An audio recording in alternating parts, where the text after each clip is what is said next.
Buenos días, Dios me les bendiga, Dios les guarde. Este es un día maravilloso porque amanecimos adorando a Dios. Y ese es el día que hizo el Señor para dedicárselo a Él, el domingo. El domingo es para el Señor. Saludamos a todos los que nos ven por internet, declaramos bendiciones sobre su vida, declaramos gozo, alegría, paz, unidad familiar, llenura del Espíritu Santo, que es lo principal, porque si usted tiene fuerte su espíritu, usted puede enfrentar cualquier cosa. Le saludamos y le damos un abrazo bien grande de parte de los pastores Silva y vamos a estar leyendo en la palabra, en Mateo 13, del 53 hasta el final, y leemos para la gloria del Padre, del Hijo y del Espíritu Santo. Aconteció que cuando terminó Jesús estas parábolas, se fue de allí. Y venido a su tierra, les enseñaba en la sinagoga de ellos, de tal manera que se maravillaban y decían: ¿de dónde tiene tanta sabiduría y estos milagros? ¿No este es el hijo del carpintero? ¿No se llama su madre María y sus hermanos Jacobo, José, Simón y Judas? ¿No están todas sus hermanas con nosotros? ¿De dónde pues tiene todas estas cosas? Y se escandalizaban de él, pero Jesús les dijo: no hay profeta sin honra, sino en su propia tierra y en su casa. Y no hizo allí milagros a causa de la incredulidad de ellos. Lo que es la fe, oramos, tenemos que tener fe. Alabado sea tu nombre, Señor. Te adoramos en esta mañana, Padre, te bendecimos, glorificamos tu nombre, te damos alabanza, te damos adoración. Sabemos que sin ti nada somos, Señor. Somos dependientes de ti en todo, Padre. Todo proviene de ti, Padre Santo. Tú eres nuestro Rey, nuestro ayudador, nuestro Salvador, nuestro Padre que nos rescató para tener vida eterna. Padre, en esta mañana agradecido, Dios, porque nuestros ojos se abrieron, Señor, y podemos darte la gloria y la honra a ti, Señor, que nos da la vida, que nos da la salud, que nos das todo, Señor, porque todo viene de tu mano, Padre. Podemos, Señor, decir: gracias, Señor, gracias por este nuevo día, gracias por tu gran amor incondicional, porque tú no nos pagas conforme a nuestros pecados o como nos equivoquemos, Señor. Tú siempre sigues siendo igual. Padre, gracias, gracias. Ponemos toda tu fiel cuidado, Señor. Bendecimos a todos los que se conectan. Llénalos, Padre, ahí donde está. Abrázalos, Padre Santo. Llénalo profundamente en su corazón, Señor. Padre, que la palabra, Padre, llegue profundo en sus corazones, Señor. Padre, dejamos todo a tu fiel cuidado, sabiendo y creyendo que están en las mejores manos, en las manos de nuestro Padre Celestial. Amén. Dios me les bendiga, se les ama y se les saluda. Dios me les guarde. Lo dejo con su pastor Pedro Silva.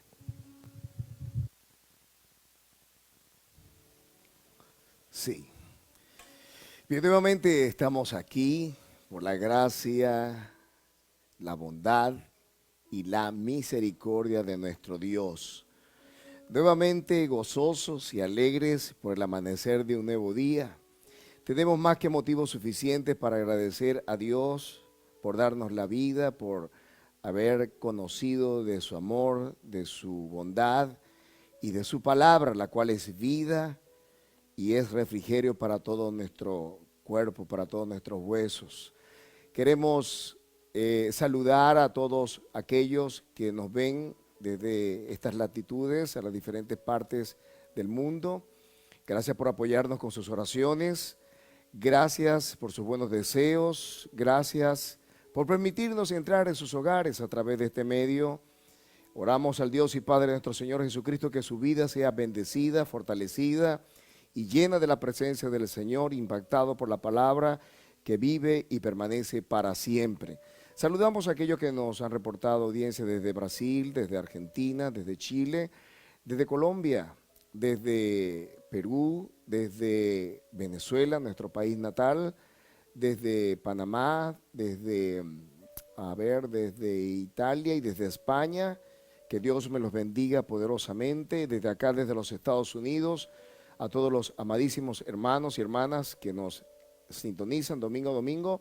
Que Dios me les bendiga poderosamente.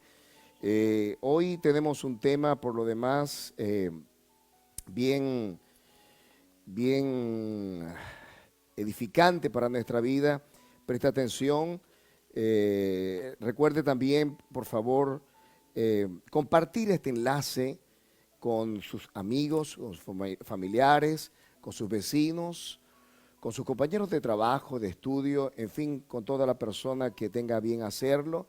Recuerde que la Escritura nos dice que más bienaventurado es dar que recibir. Así que al compartir las bendiciones que Dios nos ha dado, estamos bendiciendo aún nuestras propias vidas. En el libro de Lucas, Evangelio de Lucas, en el capítulo 4, en el verso 16 hasta el verso 19, quiero tener la lectura que va a ser nuestra base o nuestro fundamento para lo que vamos a hablar en el día de hoy. El título es Jesús en Nazaret. Dice el capítulo 4 de Lucas, verso 16, vino a Nazaret, donde se había criado, y en el día de reposo entró en la sinagoga conforme a su costumbre, y se levantó a leer. Y se le dio el libro del profeta Isaías, y habiendo abierto el libro, halló el lugar donde estaba escrito: el Espíritu del Señor está sobre mí, por cuanto me ha ungido para dar buenas nuevas a los pobres. Me ha enviado a sanar a los quebrantados de corazón, a pregonar libertad a los cautivos y vista a los ciegos, a poner en libertad a los oprimidos, a predicar el año agradable del Señor. Seguimos leyendo. Y enrollando el libro lo dio al ministro y se sentó, y los ojos de todos en la sinagoga estaban fijos en él. Y comenzó a decirles: hoy se ha cumplido esta escritura delante de vosotros. Y todos daban buen testimonio de él, y estaban maravillados de las palabras de gracia que salían de su boca, y decían: ¿no es este el hijo de José? Él les dijo: sin duda me diréis este refrán: médico, cúrate a ti mismo. De tantas cosas que hemos oído que se han hecho en Capernaum, haz también aquí en tu tierra. Y añadió: de cierto os digo que ningún profeta es acepto en su propia tierra. Y en verdad os digo que muchas viudas habían en Israel en los días de Elías, cuando el cielo fue cerrado por 3 años y 6 meses y hubo un gran hambre en toda la tierra. Pero ninguna de ellas fue enviado Elías, sino a una mujer viuda en Sarepta de Sidón. Y muchos leprosos habían en Israel en los tiempos del profeta Eliseo, pero ninguno de ellos fue limpiado, sino Naamán el sirio. Al oír estas cosas, todos en la sinagoga se llenaron de ira, y levantándose le echaron fuera de la ciudad y le llevaron hasta la cumbre del monte sobre el cual estaba edificada la ciudad de ellos para despeñarle, mas él pasó por en medio de ellos y se fue. Padre, en el nombre poderoso de Cristo Jesús, te damos gracias por tu amor y por tu bondad. Gracias por esta maravillosa mañana, por la sangre poderosa de Cristo, la cual honramos y la cual nos limpia de todo pecado. Sangre gloriosa que nos da acceso al lugar de tu presencia, sangre maravillosa que nos comunica los códigos de vida eterna, los códigos de eternidad que sanan, Señor, nuestro cuerpo de toda enfermedad, de toda maldición y de todo aquello, Señor, que no se alinea a ti. Hoy nuevamente, Señor, al estar delante de ti, declaramos, Señor, que el reino de los cielos se establece en cada lugar, en cada sitio, en cada hogar, Señor, donde esta palabra está, Señor, siendo escuchada. Y al establecer el reino de los cielos, Señor, en cada casa, en cada habitación, en cada sitio donde se te ha permitido, Señor, que tú te hagas presente, Padre, el reino de los cielos se establece. Hoy declaramos nuevamente, Señor, que se abren los ojos de los ciegos, los oídos de los sordos, suelta la lengua del mudo y del tartamudo. Hoy declaramos, Señor, libertad a los cautivos, salvación a los perdidos, gozo y alegría en lugar de tristeza. Pues donde está tu Espíritu, Señor, hay libertad. Y tu pueblo dice: amén y amén. Gloria al Señor. He titulado el tema de hoy: creer y obedecer trae recompensa. Creer y obedecer trae recompensa. Y como un subtítulo, un desafío a creer para nuestra o por nuestra bendición. Y el tema es oportuno porque no solamente nos recuerda la necesidad de creer a la palabra de Dios, sino la necesidad de obedecer al Señor, que es la parte más difícil que nos toca en nuestra vida cristiana, la obediencia. Porque aunque mucha gente ahora mismo está de acuerdo en que creer y que para el que cree todo lo es posible, creer no es suficiente en el ámbito de las cosas de Dios, ya que encontramos algunos textos regaditos ahí en la Escritura donde entendemos que los demonios también creen y tiemblan, pero seguirán siendo demonios del infierno, y nosotros no somos de aquellos que creen, ¿verdad?, para no obedecer, sino de los que creemos para obedecer, ya que finalmente nuestro Dios, que es un Dios justo, un Dios piadoso, un Dios misericordioso, bendice a cada hombre y a cada mujer, a cada anciano y a cada niño que sencillamente cree y obedece. La recompensa Dios no la hace esperar.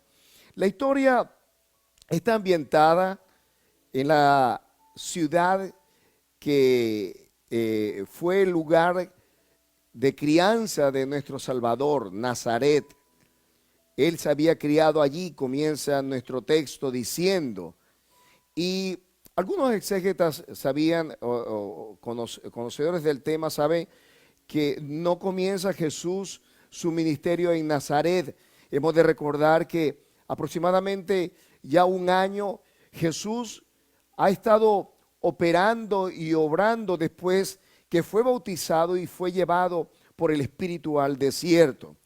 De manera que los de Nazaret estaban escuchando las noticias de lo que uno de sus conciudadanos, uno de sus coterráneos, alguien dentro del mismo pueblo, estaba haciendo. Sus noticias se habían hecho evidentes, habían llegado las noticias de que Jesús estaba predicando, estaba hablando, estaba enseñando en otros pueblos, y que las señales, los milagros y las sanidades estaban acompañando este ministerio de este joven que se había levantado en ese pueblo, pero que ahora estaba haciendo actos de presencia, y estaban, pues, me imagino, pendientes acerca de lo que haría y de lo que diría Jesús en ese momento en el que estaba, y era que estaba en una sinagoga en el día de reposo, conforme dice la Escritura a su costumbre. ¿Sabe? Una de las cosas que me llama la atención de nuestro Dios es que nos da estas pequeñas pistas en la palabra de Dios para entender que aunque Jesús no estaba de acuerdo con el sistema religioso, aunque quizás la práctica, la forma, el estilo y quizás también la misma integridad o el mismo carácter de los religiosos de su tiempo no eran del agrado de nuestro Dios, sin embargo, Jesús había tomado como costumbre las sinagogas como un lugar de adoración, un lugar de alabanza, un lugar donde se reconocía al Señor. Probablemente hoy te toque lidiar con este tipo de situaciones con los líderes de tu iglesia local, o a lo mejor te has decepcionado porque alguien quizás te hizo daño, te señaló, quizás no tuviste la atención pastoral necesaria, o a lo mejor estás decepcionada o decepcionado de todo el sistema religioso. Yo entiendo que los hombres nos equivocamos, entiendo que muchas congregaciones no son de nuestro agrado. Sin embargo, Jesús pudo entender y pudo vivir la experiencia que a nosotros nos ha tocado vivir también, y nunca perdió la oportunidad de ir a la casa de Dios, a un lugar donde se reunieran varios devotos al Señor, que a lo mejor no estaban en sintonía perfecta con el cielo, pero que era una oportunidad para Jesús de no solamente compartir la palabra, sino adorar a su Padre, a su Dios y a su Señor. Hoy nosotros debemos recordar y debemos también entender que aunque no estemos totalmente a gusto, no es mejor quedarnos en nuestra casa y perdernos el beneficio de una palabra, ¿verdad? Que ir a la casa del Señor y tener la comunión con los hermanos y tener la bendición de escuchar la palabra del Señor. Así que la Escritura nos dice que Jesús estaba en este lugar, estaba enseñando. Y dice la Escritura que se le dio el libro del profeta Isaías. Hemos de recordar que ahí había toda una liturgia, había toda una manera, una rutina sobre cómo debía celebrarse los servicios en la sinagoga. Jesús era uno quizás de los tantos 7 que se turnaban para la lectura. Se hacía la lectura del Pentateuco y la lectura de los profetas. Regularmente eran el sacerdote, si había un sacerdote, aperturaba con una oración y una lectura. Un levita hacía lo propio también, y 5 judíos piadosos conocidos de la sinagoga se le daba para que ellos pudieran leer y también despedir el tiempo de servicio.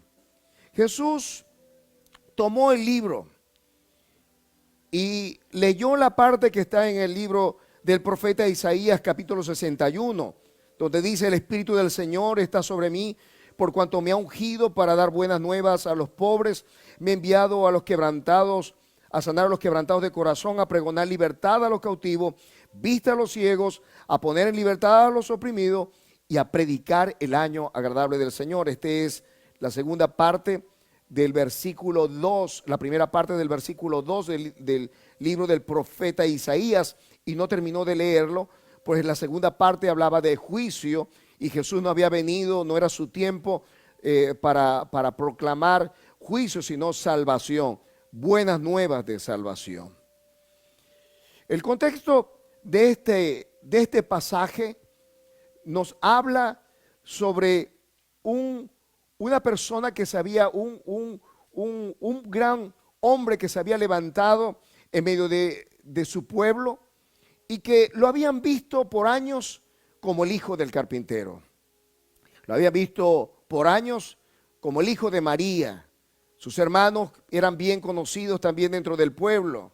Así que había una familiaridad hacia Jesús que de alguna forma los predisponían hacia Él. Aunque Jesús había venido en el poder del Espíritu Santo y palabras de gracia salían de sus labios y todos daban buen testimonio de Él, vemos que esta historia da un vuelco abrupto a su narrativa, ya que de pasar quizás de una posición de simpatía, pasa a una posición de antagonismo, bien abierto, bien franco, bien claro, al punto de que después de leer y después de explicar el texto, se llenaron de tanta ira que quisieron tomar a Jesús y lanzarlo desde un despeñadero. No vamos a hablar en detalles sobre esto. Yo lo que quiero resaltar en el día de hoy es el ejemplo que pone Jesús, que es un ejemplo no solamente de su propio ministerio, sino de lo que ocurrió también en el Antiguo Testamento y que para ellos eran historias bien conocidas. La familiaridad con las cosas de Dios y sus propósitos es una de las trampas en las que con mucha facilidad cae la vida de un cristiano promedio. Nos acostumbramos a las cosas de Dios, nos acostumbramos a levantarnos quizás temprano, ir a trabajar, pero esa misma costumbre la llevamos a la iglesia. Nos acostumbramos a darle gracias por los alimentos, a veces ni damos gracias y nos acostumbramos a recibir la comida de cada día como que si eso, ¿verdad?, no lo hubiésemos sacado en una lotería o como si la mereciéramos. Estamos tan acostumbrados a la vida que no nos tomamos el tiempo ni siquiera para decirle: Señor, gracias por la vida, gracias por este nuevo amanecer. ¿Sabe? El ser humano es un animal de costumbre, perdóneme la expresión, y quizás esta fue la razón por la que no pudieron ver a Jesús como lo que Él estaba proclamando en esa hora en el medio de su pueblo Nazaret. Él termina de leer su pasaje y él dice, esta palabra hoy se ha cumplido delante de vosotros. Los ojos de todos estaban puestos en Jesús. Y comenzaron ellos a cavilar y comenzaron ellos a pensar y a decir, pero bueno, ¿cómo que hoy se ha cumplido esto delante de nuestros ojos? ¿No es este el hijo de José? Jesús, anticipando lo que estaban diciendo en sus corazones o lo que estaban murmurando entre ellos mismos, pasa a referirles un refrán que en ese tiempo era conocido por el pueblo judío, y el refrán era este. Sin duda me diréis este refrán: médico, cúrate a ti mismo. De tantas cosas que hemos oído que se han hecho en Capernaum, haz también aquí en tu tierra. Lo que, en otras palabras, si queremos parafrasear este pasaje o este versículo, diría algo así como: si tú eres el obrador de milagros, o si tú eres el proclamado Mesías, esas cosas poderosas que has hecho en otros lugares como en Capernaum, pues con más razón acá somos sus coterráneos, somos tus paisanos. Haz esas obras milagrosas en este lugar.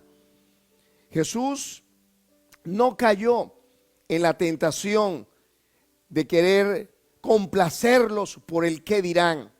¿Sabe? Porque una de las cosas que hemos de entender como cristianos es que nosotros no nos movemos por los impulsos de nuestra carne para agradar a los hombres, sino a Dios.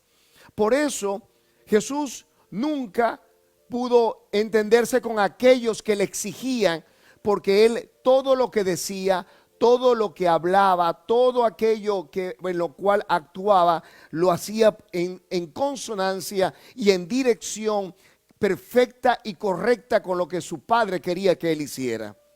Sin duda, dijo Jesús, me diréis, médico, cúrate a ti mismo. En otras palabras, si tú eres el sanador, pues demuestra haciendo milagros en este lugar. Demuestra, ¿verdad?, tu poder y tu llamado, haciendo esas cosas extraordinarias que hiciste en otros lugares tales como Capernaum. Sigue diciendo Jesús y añadió: de cierto os digo que ningún profeta es acepto en su propia tierra. Significa, en otras palabras, que la familiaridad, escuche, la familiaridad es el enemigo número uno de aquel que quiere esperar de Dios grandes cosas, grandes respuestas, grandes bendiciones. Durante toda la época del Antiguo Testamento y aún del Nuevo Testamento, entendemos que Dios se ha mostrado a favor de aquellos que tienen corazón perfecto para con Él, de aquellos que se han atrevido a creer, aquellos que se han atrevido a confiar en el Señor. No lo ha hecho de una manera subgéneri, es decir, de manera general, sino aquellos que, tocando el corazón del Padre, de alguna forma provocan al cielo para que obre un milagro a favor de esa persona. Ningún profeta es acepto en su propia tierra. Significa, en otras palabras, que cuando estamos familiarizados, cuando hemos caído en la rutina, cuando estamos acostumbrados, entre comillas, a las cosas de Dios, sin que nuestro corazón se llene de pasión, sin que nuestro corazón se llene del fuego del Espíritu de Dios, sin que realmente estemos expectantes de un milagro, Dios no lo puede hacer. Jesús enseguida le refiere dos historias bien conocidas por ellos. La historia de la viuda que estaba en Sarepta de Sidón, a la cual fue Elías enviado, y la historia de Naamán el sirio. Dice la Escritura: y en verdad os digo que muchas viudas había en Israel en los días de Elías, cuando el cielo fue cerrado por 3 años y 6 meses, y hubo un gran hambre en la tierra, pero a ninguna de ellas fue enviado Elías, sino una mujer viuda en Sarepta de Sidón. La historia, muchos de nosotros la conocemos. Para el pueblo de Israel era una historia bien conocida. Recordemos el contexto histórico en los tiempos de Elías. Eran los tiempos de Acab, eran los tiempos de Jezabel, Eran los tiempos de los 400 profetas de Baal. Era el tiempo donde Dios, en medio de una inmensa idolatría, donde el pueblo en completo estaba cavilando entre obedecer a Dios y entre creer a Dios y rendirle culto a los demonios, cuando Dios levanta a Elías y le dice que durante 3 años, el cielo, 3 años y medio, el cielo iba a cerrarse, lo cual se traduciría en un juicio de Dios para el pueblo de Israel, que era sencillamente un gran hambre. El pueblo de Israel, al igual que nosotros, en algún momento determinado de nuestra vida, estaban no solamente acostumbrados a ese Dios de sus padres, sino que se habían apartado de Él y toda su vida religiosa se había convertido en una rutina. No había temor de Dios en sus vidas. La maldad, la iniquidad, la injusticia, el atropello a las viudas, a los niños, a los forasteros, a los extranjeros, había llegado al colmo de que sencillamente Dios había declarado, había dictado una sentencia a todo al pueblo de Israel. Jesús comienza hablándoles justamente de este hecho tremendo, porque el pueblo de Israel creía que estaba bien y Dios había enviado a sus profetas y a los profetas habían perseguido.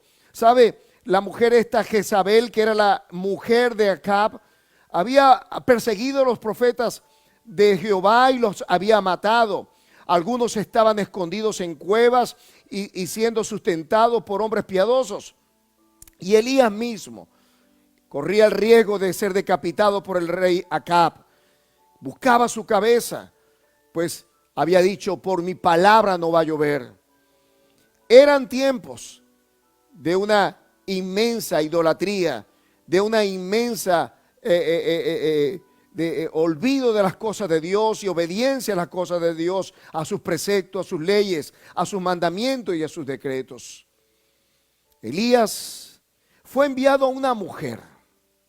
Y sabe, una de las cosas que descubrimos en esa historia de Elías y la viuda de Sarepta de Sidón es que, número uno, Dios no le dio instrucción de quedarse en Israel, sino salir de Israel. Recordemos que Sarepta de Sidón quedaba en Fenicia, un lugar que era enemigo de Israel, era un pueblo o era una patria que era enemigo del pueblo del Señor.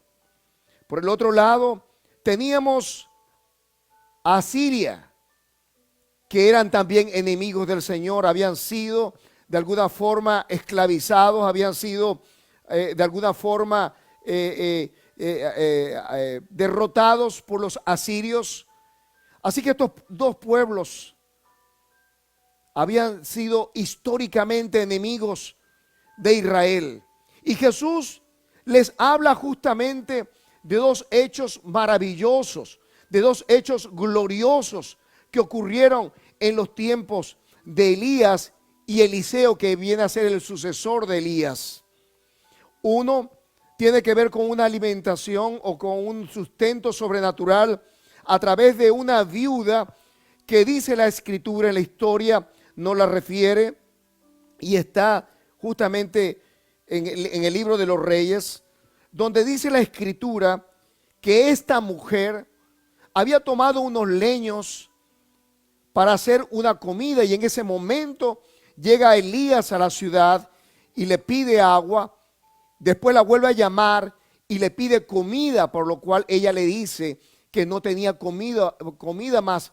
Lo único que tenía en una tinaja era un puñado de harina y en una vasija tenía aceite. Y que ella estaba tomando esos par de leños para comer con su hijo y después de eso echarse a morir. ¿Se imagina? La Escritura, y no vamos a buscar tantos detalles en este pasaje, pero la Biblia nos refiere que Jesús hace mención del hecho de Elías yendo a un lugar que para los israelitas, para los judíos, era un pueblo abominable.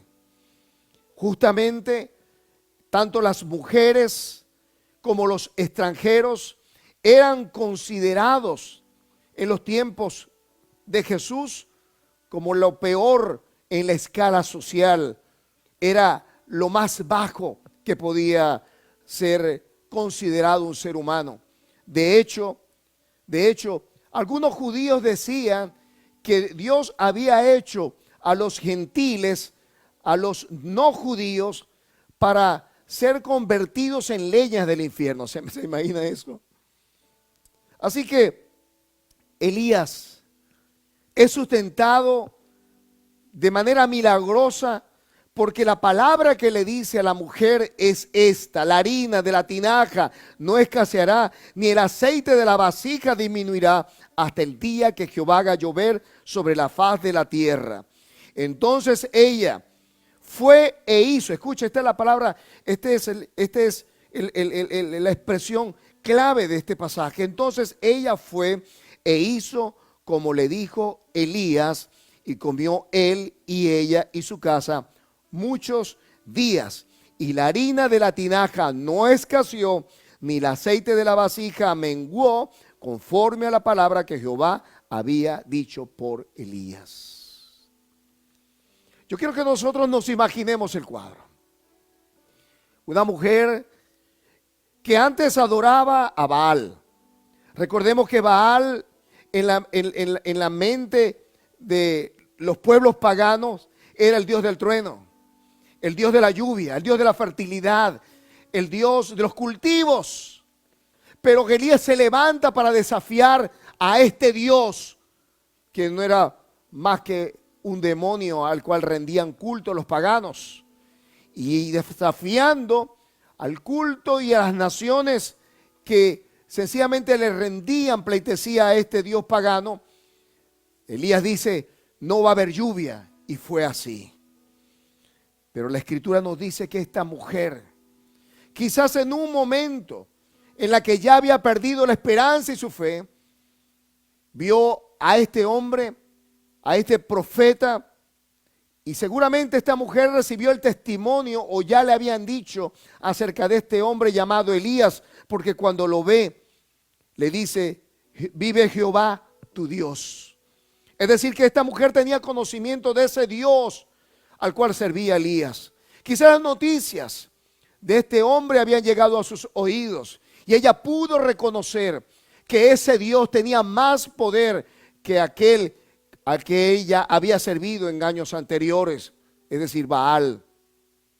Cuando esta mujer, que ya tenía planificada su muerte porque iba a ser comida para después echarse a morir, escucha que el profeta le dice: no temas. Hoy vine para decirte en el nombre del Señor, no temas. Porque aunque los expertos, aunque la tradición, aunque la familia, aunque tus creencias, aunque tu conocimiento te diga lo contrario, hay una palabra de Dios que está por encima de cada circunstancia, de cada necesidad y de cada situación calamitosa que te toca enfrentar. Dios te dice en el día de hoy: no temas.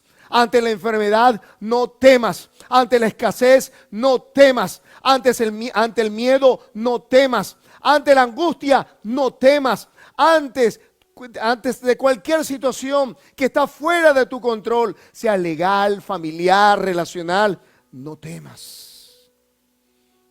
Esta mujer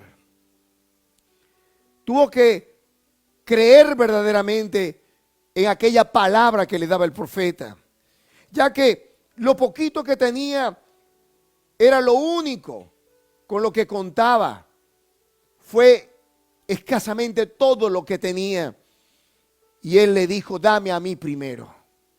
¿Sabe? Porque cuando le damos al Señor, cuando servimos a otros, la promesa del Señor es esta. Escuche: dad y se os dará.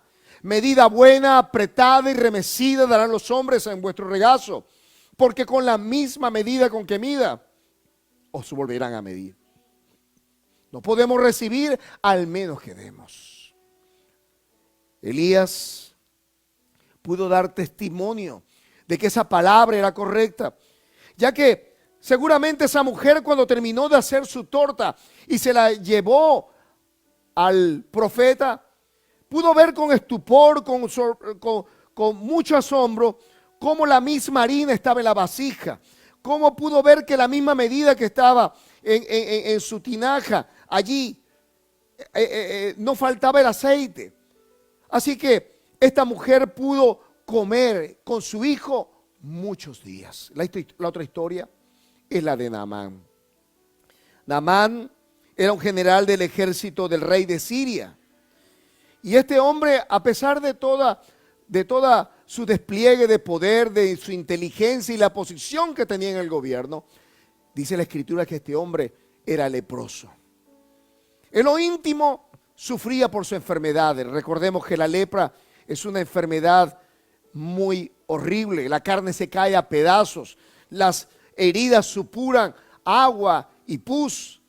Ya se puede imaginar lo terrible que es para un hombre de una posición elevada tener una vida separada, quizás de su familia o quizás del extracto donde se codean socialmente con los demás.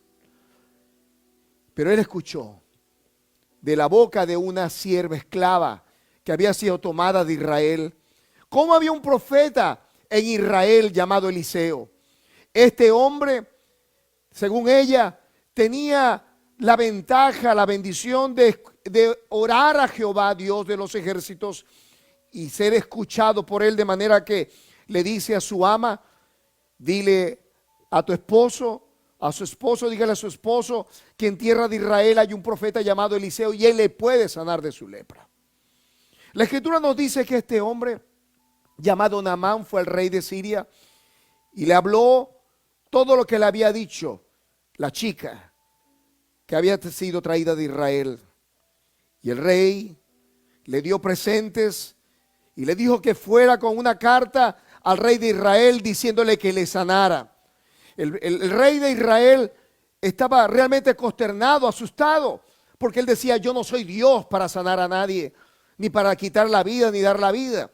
Sin embargo, a pesar de que estaba contrariado, estaba lleno de temor, porque él pensaba que era una ocasión, era una excusa para ser nuevamente invadido, la noticia de todo esto llega a los oídos de Eliseo. Y Eliseo le manda a decir al rey que no tema, que envíe a Naamán a su casa para que conozcan que hay profeta en Israel. Naamán, con todo su séquito, con todas sus riquezas, que consistía en 10 talentos de plata y 6,000 piezas de oro, ¿se imagina? Con 10 mudas de vestidos, va al profeta y en la puerta está esperando que él salga. Y dice la Biblia que le envía un mensajero, un muchacho, que lo que le manda a decir es esto: ve al Jordán y zambúllete 7 veces en él. Este hombre se consternó porque él pensaba que el profeta iba a salir, que iba a levantar las manos, que iba a invocar el nombre de Dios, que iba a poner sus manos en la herida, en su llaga, y este iba a ser sanado. Y estaba tan molesto que decidió irse. Pero dice la escritura que sus criados le dijeron: Padre mío, si el profeta te pidiera alguna cosa, una gran cosa, ¿no la harías? ¿Cuánto más si te dice: ve y zambúllete, o ve y sumérgete, o ve y báñate en el Jordán? La escritura nos dice que él entonces, escúchelo, dice, y aquí ahí está la palabra clave. Él entonces descendió y se zambulló 7 veces en el Jordán, conforme a la palabra del varón de Dios, y su carne se volvió como la carne de un niño y quedó limpio. Yo no sé si tú te acuerdas cómo es la piel de un niño. La nuestra, con el tiempo, con las heridas, quizás con las arrugas, quizás con el tiempo pierde la elasticidad y a veces se pone como cascarrañosa, pero la piel de un niño es una piel tierna, es una piel tersa, llena de colágeno, ¿sí? Los que saben de eso. Eso fue lo que hizo el Señor, porque cuando Dios hace algo, lo hace bien. Cuando Jesús está refiriéndole esta historia, yo me imagino el estupor, escuchen, el estupor del pueblo, que primero estaban admirados de las palabras de gracia que salían de su boca, pero que después cuando escucharon a Jesús, leyendo al profeta Isaías, el capítulo 61, y que es un pasaje netamente mesiánico, y que él dice, hoy esta palabra se ha cumplido aquí, delante de vosotros. En otras palabras, Jesús le está diciendo al pueblo que le escuchaba atento, yo soy de aquel del cual el profeta habló. Yo soy el Mesías prometido. El Espíritu del Señor está sobre mí. Por eso es que ellos comienzan a cuestionarse, comienzan a preguntarse, decir, pero sabemos quién es. Este es el hijo de María, el hijo de José. Este es el hijo del carpintero. Sus hermanos están aquí frente a nosotros. Esta es la razón por la que Jesús refiere estos dos casos. Es decir, Jesús le está enviando un mensaje y el mensaje es este. En los tiempos de Elías, en los tiempos de Eliseo, había tanto poder de Dios como lo hay en este tiempo para hacer cosas maravillosas. Pero el pueblo no quiso creer, el pueblo quiso rebelarse contra la voluntad de Dios, ir tras los demonios, ir tras la idolatría, ir tras los ídolos, volver su espalda a Dios. Así que como en los tiempos de Elías, está a punto de que las cosas también comiencen a cambiar en esta ciudad, en este pueblo. Así como Elías, así como Eliseo, no pudieron encontrar una fe que obrara milagros en su lugar de origen y tuvieron que ir fuera de su patria para provocar la bendición a aquellos que realmente sí creían. Este tiempo podría otra vez repetirse en este lugar. Los judíos que le escuchaban, enojados, porque como lo decíamos anteriormente, los gentiles, las mujeres y los leprosos estaban en la escala más baja del estrato social. Lo que Jesús le está diciendo de manera indirecta es que si ustedes no tienen fe para ser bendecidos por Dios, pues entonces esta bendición será quitada de vosotros y será llevada para un lugar donde realmente alguien se atreva a creer. Lo que te quiero decir en el día de hoy es que aunque la promesa es para todos, no es para cualquiera, es para aquel que crea, para aquel que se atreva a obedecer. La diferencia entre el pueblo de Israel en los tiempos de Jesús y lo que ocurrió en los tiempos de Eliseo es que la mujer se atrevió a creer al Señor y a obedecer lo que el profeta había dicho. Ella se atrevió a lanzarse y entregar todo lo que poseía con la promesa de que Dios habría de sustentarle. Naamán se atrevió a sumergirse, aunque él decía que sus ríos, los ríos de Siria eran mejores que los ríos que estaban en el pueblo, en la tierra de Israel. Ambos eran gentiles, despreciados. Este pueblo que vio crecer a Jesús, no solamente reflejaba la costumbre, la idiosincrasia, la cultura del pueblo judío al pretender una exclusividad de Dios a favor de ellos. Lo que más les enojó fue el hecho de que Dios, a través de Jesús, usara una palabra, esta palabra de estas dos historias, para decir que quizás, aunque ellos fueran judíos, si una persona se atreve a creerle a Dios, uno está por encima de todo aquello que puede formar en un momento determinado algo prejuicioso en la mente de nosotros. A veces nosotros creemos que porque diezmamos, que porque ofrendamos, porque tenemos una Biblia, porque tenemos años en el Evangelio, porque no le hacemos mal a nadie, porque sencillamente vivimos una vida correcta, creemos que tenemos el favor de Dios de nuestro lado. Pero ¿qué pasaría si Dios te dijera que eso realmente no importa, sino un corazón rendido a Él? Jesús le tuvo que decir a este pueblo que estos gentiles pudieron recibir los beneficios de una bendición sobrenatural porque ellos se atrevieron a creer a Dios. Porque la fe que los profetas no encontraron en Israel, la encontraron en estos que no eran pueblo de Dios. Ellos se sintieron ofendidos porque su orgullo fue golpeado en lo profundo. Quien estaba hablando era Jesús, al que ellos habían visto crecer en su ciudad. Así que ellos se creían con derecho a que Él mostrara su poder, mostrara lo sobrenatural en medio de ellos. ¿Sabe? Dios es soberano. Dios no está obligado por nadie a actuar en ningún momento. Él lo hace solo por gracia. Él lo hace solo por misericordia. Él lo hace solo porque nos ama. Él los hace porque su amor es inagotable. No podemos apelar a nuestra condición de cristiano o nuestra condición de religioso para reclamar de Dios algo a nuestro favor. La Escritura nos dice: bienaventurados los pobres de espíritus, porque de los tales es el reino de los cielos. Los pobres de espíritu son aquellos que reconocen que sin Dios nada pueden hacer.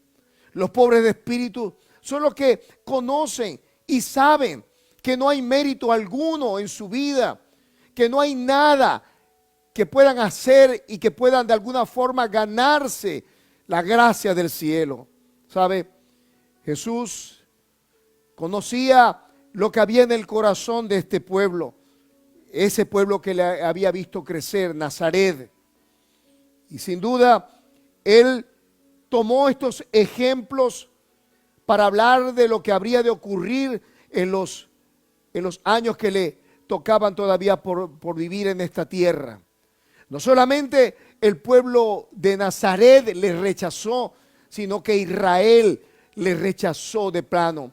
La Biblia nos dice que a los suyos vino y los suyos no le recibieron, mas a todos los que le recibieron, a los que creen en su nombre, les dio el poder de ser hechos hijos de Dios. Nos hace ser hijos de Dios no por haber nacido en Israel, sino por haber recibido a Dios, a Cristo Jesús como nuestro único y suficiente Salvador. Jesús quiso decirles con estas dos historias que sencillamente Capernaum no estaba por encima ni era mejor que Nazaret, y Nazaret no estaba por encima ni era mejor que Capernaum. Que donde Dios ve la fe que a Él le agrada, Dios entonces actuará y Dios entonces obrará de una manera maravillosa. Bendecirá la vida de los hombres y mujeres que se atrevan a creer en Él. Hoy necesitamos acabar con la familiaridad que tenemos con la religión y con las cosas de Dios. Lo peor que le ocurrió a Nazaret fue ver a Jesús como el hijo del carpintero, ver a Jesús como el hijo de María o como el hermano de todos aquellos que estaban a su alrededor. Lo peor que le pudo ocurrir a Nazaret fue pretender que Dios estaba obligado o Jesús estaba obligado a operar milagros, señales y prodigios porque Él era de ese pueblo. ¿Sabe?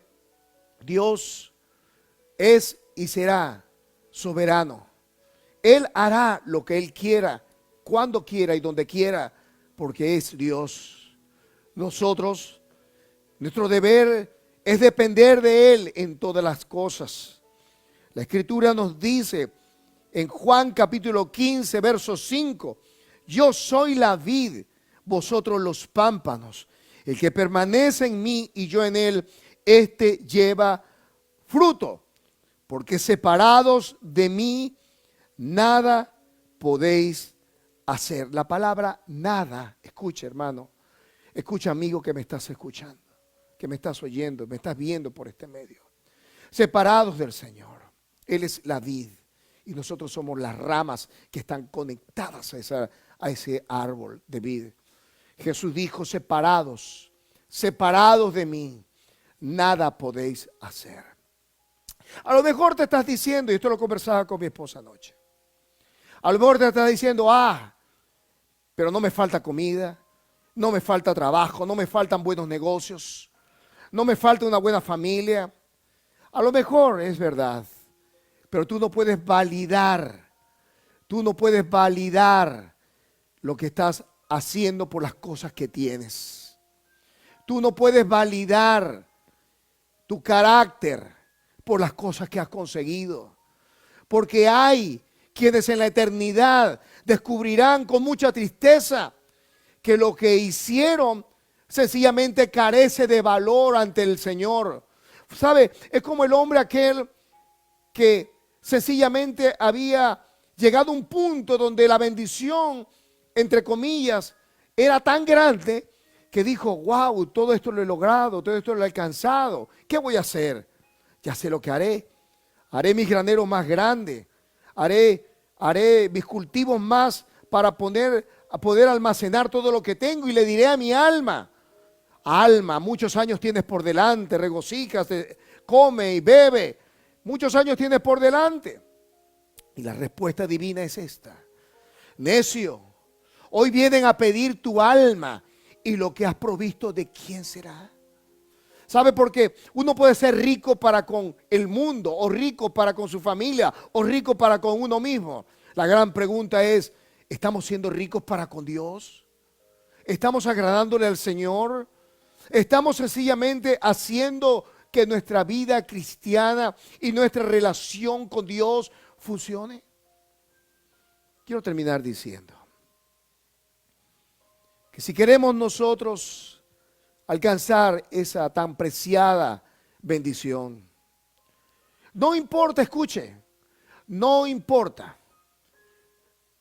la crisis que esté ocurriendo a tu alrededor, a pesar del diagnóstico de los expertos, a pesar de que exista un formidable opresor, a pesar de que tu pasado te haya alcanzado y no logres zafarte de él. Hoy quiero terminar diciendo las mismas palabras que dijo Jesús al culminar la lectura de su pasaje de Isaías capítulo 61, primera parte del verso 2. A predicar el año agradable del Señor. Predicar el año agradable del Señor nos habla del jubileo. Recordemos que el pueblo de Israel cada 7 años se tomaba un año sabático. La tierra descansaba. Sencillamente la gente vivía lo que producía después el campo. Cada 7 años ellos tenían que poner a descansar la tierra. Pero el año del jubileo ocurría cada 50 años. Y lo que está diciendo Jesús al leer este pasaje es que lo que Él está predicando en ese momento, lo que Él está hablando, lo que se está cumpliendo en ese momento, que Él toma el pergamino del libro del profeta Isaías, es que ha comenzado el año agradable del Señor, es decir, el año del jubileo, el año donde se perdonan las deudas, el año donde los esclavos son siendo libres, el año donde volvemos a recuperar la tierra, el año donde la bendición de Dios se derrama sobre el pueblo de Israel, y es un año de gozo, de alegría, de restauración, de restitución. Lo que te quiero decir, en otras palabras, es que este evangelio del reino, este evangelio proclamado por Jesús, es un evangelio que trae bendición, que trae liberación, que trae gozo, que trae alegría, que trae sanidad, que trae llenura, que trae unción de Dios para tu vida. Porque este es el año agradable del Señor, el año del jubileo, el año de la bendición del Señor, donde las cadenas serán rotas, donde todos los oprimidos serán libres, donde todos los esclavizados por el pecado, por el vicio y la maldad, recibirán el toque de Dios si tan solo puedes creerlo. Nazaret no pudo creer que este hombre que se había levantado con ellos fuera realmente el que decía ser. Ellos creían conocerlo. Alguna gente cree conocer a Jesús, y Jesús no es más que un nombre más. Jesús se ha convertido en el obrador de milagros para los otros, pero no para su propia vida. Se ha convertido en la solución y la esperanza de los hermanos, de los familiares, de los amigos, pero no de la propia vida. Hoy quiero invitarte a que veas a Jesús en la dimensión y en el poder de lo que Él dice ser. Él es tu libertador, Él es tu sanador, Él es tu Señor. Él es la estrella resplandeciente de la mañana, Él es el camino, Él es la verdad, Él es la vida, Él es la rosa de Sarón, el lirio de los campos. Jesús puede cambiar tu realidad en el día de hoy si te atreves a creer. No importa que haya hambre, no importa que haya enfermedad, no importa que haya carencias, no importa que hayas perdido las relaciones con tu esposa, esposo, hijos, hermanos, vecinos. Si te atreves a creer, Jesús irrumpirá en tu vida y tú cambiarás. Y Él entonces traerá la provisión. Cuando a otros les falte la harina, tú tendrás. Cuando a otros les falta aceite, tú tendrás. Cuando haya muchos leprosos y muchos enfermos, tú recibirás la protección del Señor. Y caerán a tu lado 1000 y 10.000 a tu diestra, mas a ti no llegará. Porque has puesto a Jehová el Altísimo por tu habitación. No te sobrevendrá mal ni plaga tocará. Escucha, plaga no tocará tu morada. Hoy invocamos la sangre de Jesucristo, preciosa sangre que fue derramada para nuestra eterna salvación. Hoy quiero invitarte, que allí donde estás, cierra tus ojos y pongas tu mano en tu corazón y hagas conmigo esta oración. Di conmigo: Señor Jesús, hoy vuelvo a ti. Hoy creo que tú eres el profeta. Hoy creo que tú eres el rey. Hoy creo, Señor, que tú eres todo lo que necesito en mi vida. Hoy entiendo que tú eres mi sacerdote al lado del Padre, orando e intercediendo a favor de mi necesidad. Hoy entrego todo lo que soy. Dile: Señor, te entrego todo lo que soy. Te entrego mi voluntad, te entrego mis pensamientos, te entrego mis palabras, te entrego mis emociones. Dile: Señor, vengo a ti y me rindo completamente. Sáname, límpiame y lléname de ti. Que a partir del día de hoy comience a vivir esa vida sobrenatural que tú me has ofrecido, y te doy gracias. Amén y amén. Quiero orar a Dios a favor de ti en esta hora. Pon tu mano en tu corazón. Si tienes alguna enfermedad, ponle en la parte afectada, en la columna, en la espalda, en las piernas, en los brazos, donde sea. Quiero orar a Dios a favor de ti. Padre, en el nombre poderoso de Cristo, mira a cada hombre y cada mujer que en esta hora, Señor, pone su mano sobre una parte afectada de su cuerpo. Aquellos que ponen su mano en su corazón, Padre, obra en la vida de ellos el milagro de la nueva creación. Cámbialos, transfórmalos, hazlos sus personas nuevas. Que a partir del día de hoy, Señor, ellos te puedan experimentar en una dimensión, en una profundidad, en una altitud, Señor, nunca antes experimentada. Que a partir del día de hoy, Señor, tú irrumpas en su mundo y que ellos puedan ver, Señor, cielos abiertos, ángeles subir, ángeles bajar. Padre, muestra tu poder como dice tu palabra, a favor de aquellos que tienen corazón perfecto para contigo. Hoy les bendecimos en el nombre del Padre, del Hijo y del Espíritu Santo. Amén.